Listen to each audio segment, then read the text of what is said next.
Baik, apa kabar Anda pemirsa dan juga pendengar Dialog RRI Bandung? Pada kesempatan pagi hari ini saya sedang berada di bantaran Sungai Citarum, Balai Besar Wilayah Sungai Citarum yang pada kesempatan hari begitu sangat cerah, di mana hari ini adalah ada sebuah rangkaian kegiatan RRI Fest 2025 yang mana diagendakan dengan penanaman pohon di Oxbow bantaran Sungai Citarum. Ini menjadi salah satu bukti nyata kepedulian RRI Bandung bagaimana juga melestarikan lingkungan sekaligus mendukung program pemerintah dalam menjaga kelestarian hutan dan juga sungai. Pada kesempatan hari ini bersama saya Alan Albana, kita akan berbincang, turut hadir juga Kepala Dinas Kehutanan Jawa Barat sebagai pendukung penyedia bibit pohon yang pada kesempatan hari ini itu diwakilkan oleh Kepala Balai SPTH Dishub Jabar, ada Dr. Insinyur Dede Mamiludin.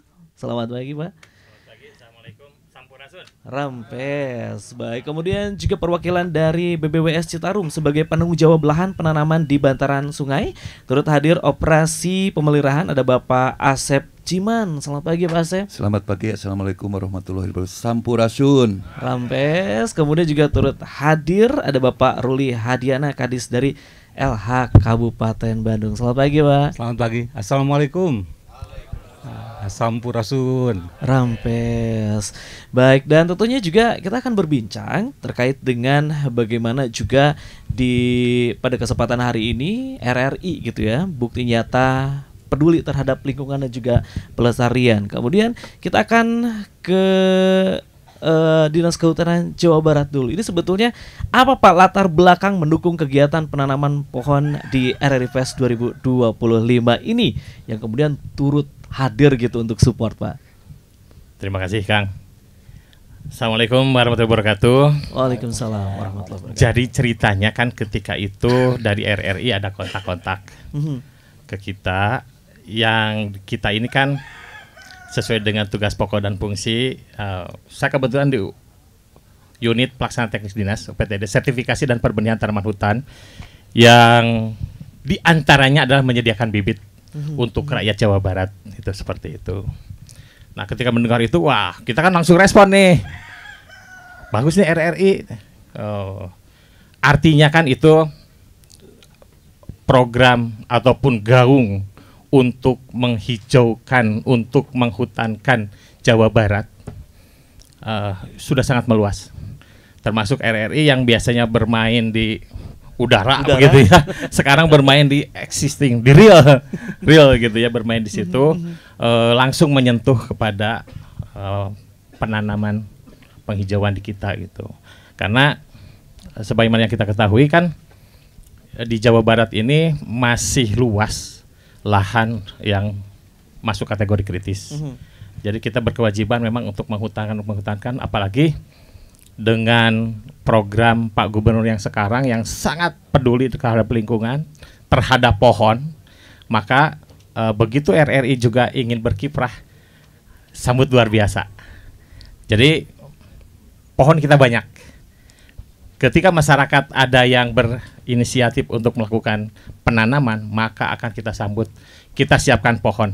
Yang penting pohon itu ditanam dan dipelihara. Itu, Kang. Nah, bukan hanya menanam tapi memeliharanya. Betul. Baik, ini tadi bibit apa saja, Pak, yang disiapkan? Kemudian juga kalau di daerah bantaran sungai ini ada nggak sih kriteria tanaman khusus gitu? Ya.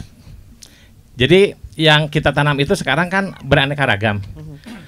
Pertama kita itu menyediakan tanaman-tanaman hutan seperti manglid, ketapang kencana, itu untuk tanaman-tanaman pelindung. Dan sekarang frekuensi masyarakat kan bergeser. Kan sekarang nggak boleh nebang. Nah, sasaran kita kan masyarakat, lahan-lahan masyarakat yang memang harus memberikan penghasilan kan, selain tanaman hutan. Nah, sekarang masyarakat itu minatnya kepada buah-buahan.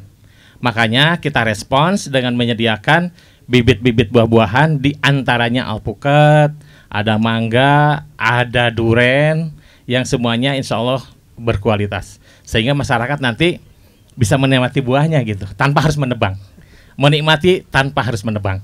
Itu prinsipnya. Kemudian juga kontribusi penanaman pohon ini, Pak, itu seperti apa terhadap tentunya upaya penghijauan, ketahanan lingkungan di Jawa Barat? Seperti apa, Pak? Jadi kita melibatkan semua masyarakat, stakeholder, termasuk juga organisasi-organisasi di lingkungan masyarakat, terutama kelompok-kelompok tani hutan, untuk melaksanakan penanaman dan pemeliharaan. Nah, kita siapkan semua keperluan bibit-bibit itu, lalu secara sederhana mereka dipersilahkan untuk meminta, istilahnya melakukan permohonan lah, untuk memohon untuk istilahnya itu dibantu bibit. Kita mah gembira gitu ya, makin banyak orang yang ingin nanam, maka program untuk tutupan lahan di Jawa Barat itu makin cepat tercapai. Bisa tercapai ya. Betul. Baik, kemudian ini seberapa penting Pak kolaborasi lintas sektor nih antara pemerintah, kemudian media, bahkan juga masyarakat dalam program penghijauan seperti ini, Pak? Menurut saya luar biasa pentingnya tuh. Contoh, kita kan tidak mungkin ya kalau hanya berbisik-bisik di antara kita gitu. Tentu saja ini membutuhkan keterlibatan semua masyarakat, semua stakeholder, termasuk RRI, termasuk TV dan sebagainya, terutama masyarakat yang suka bermedsos gitu. Nah, ini kan program ini harus kita tercapai di tahun 2025 ini, terutama mengenai capaian tutupan lahan. Jadi dengan adanya penyebaran berita yang begitu masif gitu ya mengenai penghijauan di Jawa Barat, saya pikir ini akan sangat berdampak luas. Tingkat partisipasi akan tinggi dan pencapaian ketertutupan lahan akan segera tercapai. Gitu Kang kira-kira. Oke, menarik. Sekarang kita akan ke BBWS nih. Kemudian ada Pak Asep. Pak Asep, ini kira-kira kenapa lokasi penanaman ini dipilih di Oxbow bantaran Sungai Citarum? Apa kalau kita melihat pertimbangan ekologisnya? Begini Pak, pada tanggal berapa gitu ada yang survei Pak. Jadi kebetulan pas saya ada di lokasi, Pak mau acara penanaman pohon dari RRI. Kebetulan pas di Oxbow sini Pak, di Oxbow Bojong Soang namanya ini. Oxbow Bojong Soang.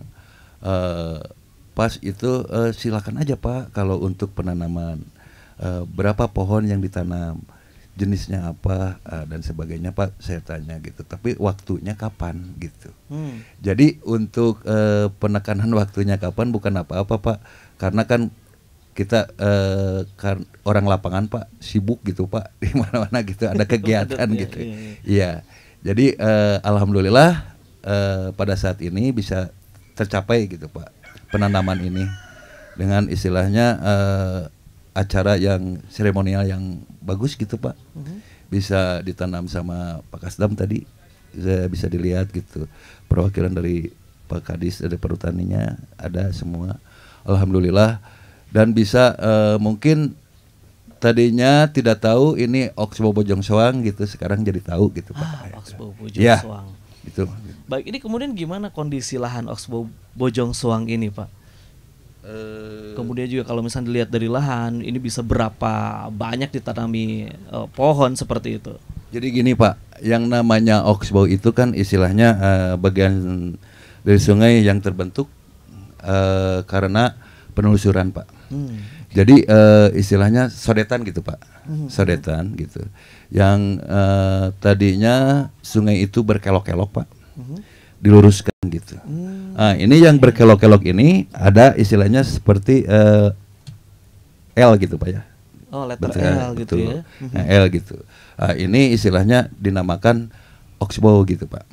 Gitu Pak. Oke, ya kemudian kalau dari kondisi lahan sendiri nih Pak, nih lahan untuk tanam pohonnya berapa banyak kira-kira Pak? Ya ini kalau dilihat kan gini Pak, yang namanya sungai itu titik beratnya itu ke tapal batas antara tanah sungai dengan yang disebut bantaran itu Pak, dengan yang punya masyarakat Pak. Jadi tidak bisa banyak untuk di sini. Paling di sini itu istilahnya jogging track di pinggir-pinggirnya aja Pak, sepanjang istilahnya 0,84 km Pak. Oke. Gitu. Menarik. Sekarang kita akan ke daerah Kabupaten Bandung. Ada Pak Ruli. Pak Harli mungkin boleh disampaikan bagaimana juga sinergi antara DLH Kabupaten Bandung, kemudian juga dengan Dinas Kehutanan, BBWS, kemudian juga RRI ini bisa akhirnya dapat kegiatan ini berkelanjutan, bukan hanya seremonial itu Pak intinya Pak. Ya, terima kasih. Pertama-tama mungkin kami sampaikan salam dari Pak Bupati Bandung ya, yang pada hari ini ada kegiatan dan tidak bisa di sini. Namun demikian kami hadir di sini untuk sama-sama bisa mensukseskan acara kaitan dengan penanaman pohon ini. Jadi kalau kita bicara kaitan penanaman pohon, gimana pun Kabupaten Bandung adalah salah satu daerah yang akibat kalau tidak ada sebuah kegiatan penghijauan penanaman pohon ini, kita menerimanya nih ya. Kita tahu Kabupaten Bandung ini salah satu daerah yang sangat rentan kaitan dengan bencana. Ya. Bicara bencana akan terjadi apabila kondisi lingkungan tidak terjaga. Ya. Nah, kalau kita bicara saja salah satu fokus yang kita rasakan salah satu bencana nih, misalkan banjir.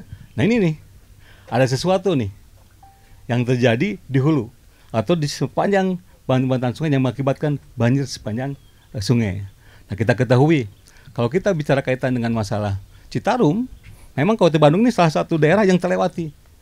Tapi ketika bicara Citarum, ada anak-anak sungai Citarumnya dari berbagai daerah yang datang entah dari timur, entah itu dari selatan atau dari utara, yang berakibat ketika itu terjadi dan di hulunya tidak ada sebuah pelindungan kaitan dengan kawasan hutan, tidak ada kita yang kena nih. Makanya ketika ada acara begini, saya harus respon nih ya. Gitu. Nah, respon. Jadi gimana nih? Sinergi akan kelihatan di sini ya. Bicara Pak Gubernur tadi kan se-Jawa Barat ya. Tapi kalau kita bicara daerah di sini, kita yang merasakan nih, salah satu daerah yang merasakan ya akibat sebuah kondisi tadi ketika hutan betul-betul tidak terawat. Ketika penghijauan tidak terlaksana. Kita banjir mah di beberapa kecamatan, ada Bala Endah, ada Ranca Ekek, ada Bojong Soang, kemudian juga ada beberapa kecamatan lain yang hampir terkena karena kondisi kaitan alam. Untuk itu ketika hadirnya acara pada hari ini, salah satu tadi pentahelik ya yang muncul nih dari media ya RRI, saya pun sangat senang sekali nih, biar nanti bisa tersosialisasikan kepada masyarakat, biar terekspos. Begitu pentingnya nih kaitan penghijau itu. Makanya Pak Bupati pun di sini kalau saya bicara kaitan dengan daerah, Pak Bupati memberikan beberapa kebijakan-kebijakan termasuk Dinas LH. Bagaimana supaya yang namanya penghijauan ini ya itu betul-betul dapat dilaksanakan masyarakat dan dapat dilaksanakan secara mudah. Ibu Bupati ada sebuah inovasi-inovasi kaitan dengan masalah kaitan penanaman pohon ini. Yang saya lihat, udah nih, ada inovasi yang namanya di sini gepak sayang. Gepak sayang. Gepak sayang salah satu nih. Kita LH beberapa inovasi dimunculkan ya. Ini kebetulan di kaitan konservasi ya. Ini ada yang namanya gepak sayang. Ini ada yang namanya gerakan peduli penanaman dan pemeliharaan pohon kesayangan. Jadi masyarakat ya dihimbau, diajak oleh Bupati untuk sama-sama nih melakukan kaitan tadi penanaman pohon. Nah di sini siapa saja nih ya gepak sayang ini. Pertama ada gerakan peduli pohon pernikahan. Wah, ya. Jadi ketika masyarakat Bandung menikah, kalau memungkinkan dia yang namanya kalau seserahan ataupun yang iya. Setiap kita pulang biasanya diberikan tenda mata, kita tenda matanya pohon. Bisa. Itu diharapkan masyarakat. Begitu juga ketika mereka menikah, ya, dia harus mewajibkan untuk pohon, menanam pohon. Kan banyak nih, ya. Kita harapkan seperti itu masyarakat. Kemudian juga ada yang namanya di sini gerakan peduli pohon kelahiran. Di sini kalau ada kelahiran 1 orang 2 pohon. Kita harapkan juga seperti itu. Ini inovasi-inovasi Pak Bupati nih, ya. Iya. Kemudian juga ada gerakan peduli pohon karyawan abdi negara. Para ASN pun diwajibkan untuk melakukan penanaman. Sehingga kemarin ketika pelantikan pejabat terakhir nih oleh Pak Bupati di Cisanti, ya, kita sengaja di Cisanti kita dilantiknya tidak hanya semata saja kita menanam, tapi kita harus bisa mengimplementasikan. Kenapa nih kita dilantik oleh Pak Bupati di Cisanti?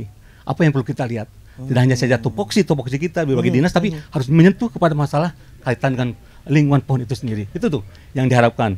Jadi dinas manapun pada akhirnya harus sama-sama nih. Baik. Karena kita bekerja tanpa ada sebuah kondisionalitas lingkungan atau pohon tidak akan maksimum lah dengan kerjaan Ini seperti kemudian menarik Pak Ruli, kemudian bagaimana Dinas LH sendiri di Kabupaten Bandung itu bisa tetap menjaga ruang hijaunya, bukan hanya sebagai edukasi tapi tempat wisata bagi masyarakat, Pak. Iya, betul.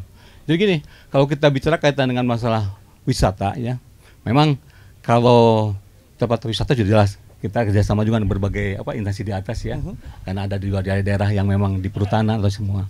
Tapi yang jelas bagaimana caranya masyarakat ini ketika kita bicara kaitan pohon itu sebagai suatu kebahagiaan ya, dan itu wisata. Nah, kalau kita lihat ke arah sana, kita pun ingin ada lagi sebuah kondisi wisata-wisata ini adalah wisata yang memang tidak hanya saya datang, tapi mereka pun berkontribusi terhadap lingkungan yang didatangi seperti itu. Nah itu, ini kita coba lakukan.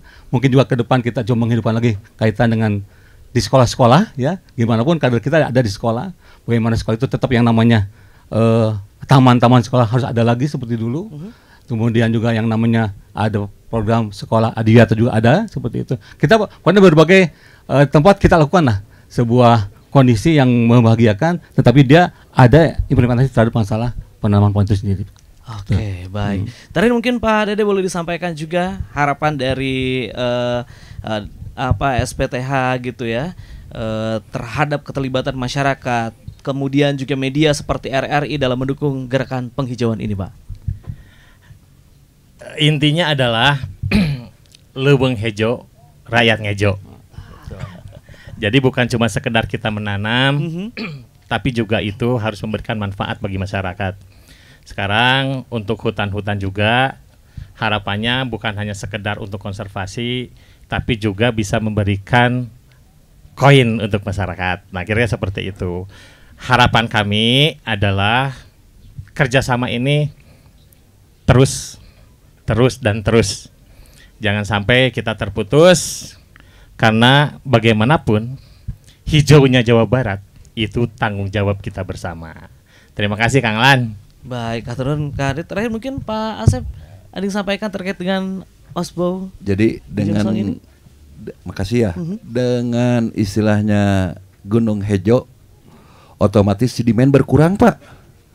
Karena dengan Gunung Hejo itu sedimen itu alhamdulillah mungkin bisa terkendali gitu, Pak. Karena sungai itu kalau istilahnya gunung numpuk, Pak, sedimen. Kenapa sampai banjir di muara-muara gitu? Kenapa? Karena itu sedimentasi. Ya. Jadi dengan acara ini, Pak, alhamdulillah mungkin untuk kedepannya minta di hulu aja, Pak. Nah, kalau di sini mah istilahnya seremonial aja gitu. Jadi kalau di hulu mungkin lebih istilahnya terarah, terukur gitu, Pak. Dan membantu untuk sedimentasi gitu, Pak. Mungkin dari saya gitu pribadi dan dari BBWS Citarum seperti itu mungkin, Pak. Oke, baik. Terus mungkin Pak Ruli disampaikan untuk masyarakat Jawa Barat khususnya Kabupaten Bandung gitu terhadap penghijauan ini. Ya, terima kasih nih. Karena dengan tadi kaitan dengan leuweung hejo, rakyat ngejo itu betul. Jadi kalau leuweungnya nggak hijau, terjadi permasalahan kaitan alam, ya. Ketika kejadian alam itu terjadi, ini berbagai dampak yang terasa. Kita bekerja terhalangi, kita sekolah terganggu, kita kesehatan juga akan muncul. Dengan begitu kita tidak berdaya. Akhirnya kita kan seolah tidak ngejo nih ya. Nah, seperti itu. Makanya hayu, mari kita sama-sama melakukan penanaman hijau, khususnya secara umum Kabupaten umum Jawa Barat, khususnya orang-orang Kabupaten Bandung sama melaksanakan itu seperti itu. Baik, tentunya turun Pak Ruli, Pak Dede dan juga Pak Asep atas waktunya, dan itulah Siap bibit. siapa? Oh, siap Bibit ya. Berkolaborasi siapa ya? Siap. Siap. Bagi masyarakat ataupun juga media ataupun juga instansi-instansi bisa turut juga ikut berkolaborasi untuk memberikan sebuah aksi nyata terhadap lingkungan, termasuk pada kegiatan hari ini RRI Fest 2025 menjadi bukti nyata bahwa RRI pun juga mendukung ya pelestarian lingkungan dan juga sungai. Salam Albana, pamit undur diri. Terima kasih. Sampai jumpa.